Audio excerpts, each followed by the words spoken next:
ప్రకటనలు లేవు, పరామర్శలు లేవు. వర్షాలు వరదలపై కేసీఆర్ సైలెంట్. బాధితులకు ధైర్యం కల్పించకుండా ఫామ్ హౌస్కే పరిమితం.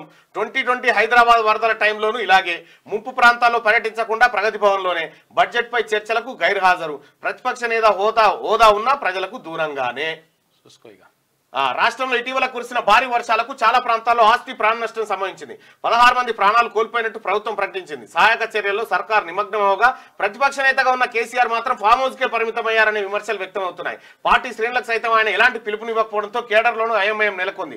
2020లో హైదరాబాద్ లో కురిసిన వర్షాలకు చాలా ప్రాంతాలు నీట మునిగాయి. ఆ సమయంలో సీఎంగా ఉన్న కేసీఆర్ ప్రగతి భవన్కే పరిమితమయ్యారే తప్ప కాలనీలో కేసీఆర్ నమ్ముకుంటే పుకతోకను పట్టుకొని మున్నేరు వాగినట్టు ఉంటది. కేసీఆర్ నమ్ముకో ఉన్నది అమ్ముకో. బాధితులకు ధైర్యం కల్పించకుండా ఫామ్ హౌస్ కే పరిమితం. వరద బాధితులకు నెల వేతనం విరాళం. బీఆర్ఎస్ ఎమ్మెల్యేల నిర్ణయం చేసిరట. నిర్ణయం చేయలే, ఇంకా చేస్తారేమని క్వశ్చన్ మార్క్ పెట్టి నేడు రేపు అధికారిక ప్రకటన. డ్యామేజ్ ను కంట్రోల్ చేసుకునే ప్లాన్. అదే దారిలో కాంగ్రెస్ ఎమ్మెల్యేలు సైతం. మీరు ఇంకా ఆలోచన కానూరు మేము ఎప్పుడో చేసి అయిపోయింది, ఆల్రెడీ స్టార్ట్.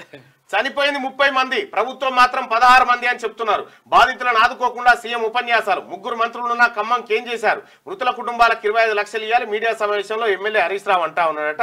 వరదల గడ్డం పడుకునేవాడరా కాదు, వీళ్ళది ఏంటంటే ఫస్ట్ వీళ్ళ డిమాండ్ చనిపోయింది 30 మంది అయితే 16 మంది అంటారు. మిగతా 14 మంది లెక్క మీరు లేకపోతే మంది తక్కువ పడితే సంపి తెచ్చే రకం వీళ్ళు. అది కూడా జరుగుతుంది. అదొకటి కథ. అందరికీ శరార్థులు. పెన్నుతో మీకు మంచి సోపతుందా? తెలంగాణ యాసలో ముచ్చట్లు రాయడం మీకు తెలుసా? మీలాంటోళ్ళని ఎత్తుకుతుంది మా క్యూన్యూస్.